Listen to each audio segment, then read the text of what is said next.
Agora, 1h41. Este domingo foi marcado pelo Dia da Consciência Negra, data para refletir sobre o preconceito racial. A gente vai conversar aqui com a Márcia Medeiros, procuradora do Ministério Público do Trabalho no Rio Grande do Sul, que desenvolve o trabalho em relação a esse assunto, né? Chamar a atenção para as diferenças sobre a mulher negra no mercado de trabalho. Boa tarde, bem-vinda. Boa tarde, muito obrigada. Qual é a avaliação que a senhora pode fazer hoje, né, da questão do racismo, do preconceito racial no mercado de trabalho, envolvendo as mulheres especialmente? Na verdade, o que nós temos a partir dos últimos dados que foram divulgados é que houve uma pequena diminuição na diferença existente nos salários pagos às mulheres do que aos homens. Mas não houve nenhuma diminuição da diferença paga dos salários das mulheres brancas às mulheres negras. O que nós temos hoje em dia? Nós temos uma divisão salarial que começa a partir de um homem branco, da mulher não negra, para o homem negro e bem abaixo, ganhando praticamente 1/3 do homem branco, a mulher negra. Então, de todas as pessoas do trabalho, a mulher negra é que mais sofre a questão do racismo, a questão da discriminação, também na sociedade e também no mercado de trabalho. Isso se deve à profissão, não?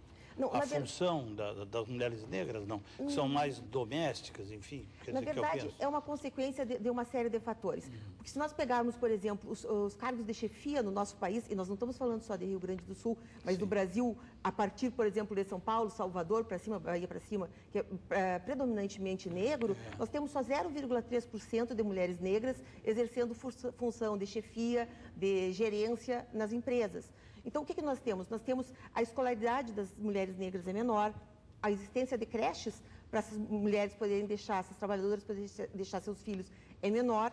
E mesmo assim, pela questão do racismo, que não se admite que exista no nosso país, mas está permeando tudo isso, o que nós temos? Por mais que a condição econômica da mulher seja igual, nós sabemos que se uma branca e uma negra, nas mesmas condições econômicas, nas mesmas condições de currículo, se dirigirem a um trabalho, a uma empresa, a branca será contratada antes da negra. Doutora Márcia, a gente tem alguns dados da FEE, o último levantamento feito, a diferença entre os salários. Homens brancos e homens negros. Homens brancos ganham R$ 1.667 em média, homens negros R$ 1.112 em média. Agora, quando se trata de mulheres, mulheres brancas ganham em média R$ 1.242, enquanto mais que o homem preto. Mais que o homem negro. E as mulheres negras ganham em média R$ 809, ou seja, uma diferença em média, doutora Márcia, de R$ 430, quase um salário mínimo.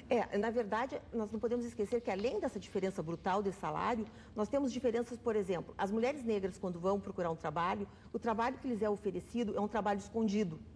Não é aquele trabalho que lida com o público, é um trabalho para dentro da empresa. É um trabalho que a mulher negra não é vista, não tem contato, não se expõe, não é exposta, vamos dizer assim. Nós temos também a questão da sexualização da mulher negra.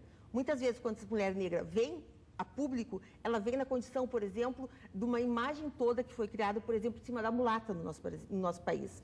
Outra questão importante que tem a ver com isso é que no trabalho informal no país, a presença maior é também das mulheres negras. Então, a pergunta que o João fez, isso é todo um círculo que vai sendo alimentado por ele mesmo.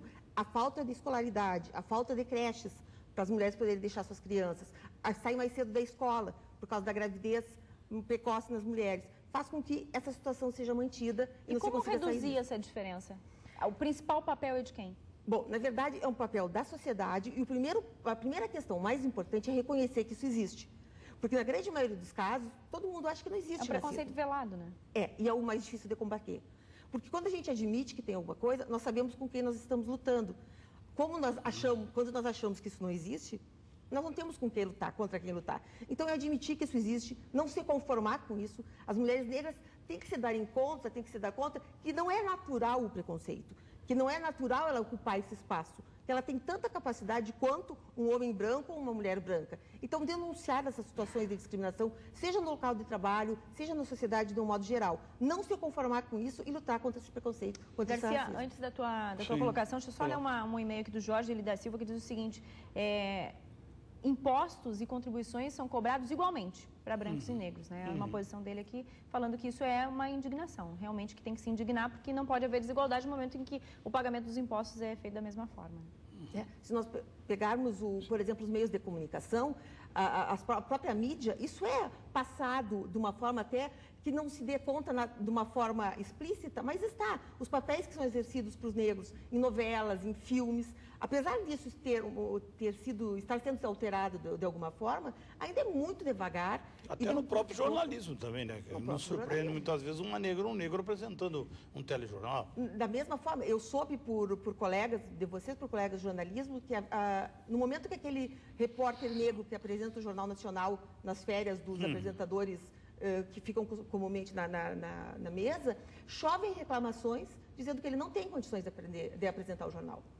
Então, são situações absurdas que a gente pensa que não existem, mas que continuam existindo. Continua se tratando as mulheres, e as mulheres negras em especial, como um cidadão de segunda categoria, como alguém com menos direitos do que os demais.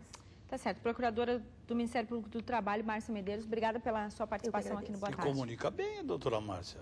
Objetiva, né? Eu estive com ela no sábado, num evento das mulheres trabalhadoras, e ela deu um show lá. Legal.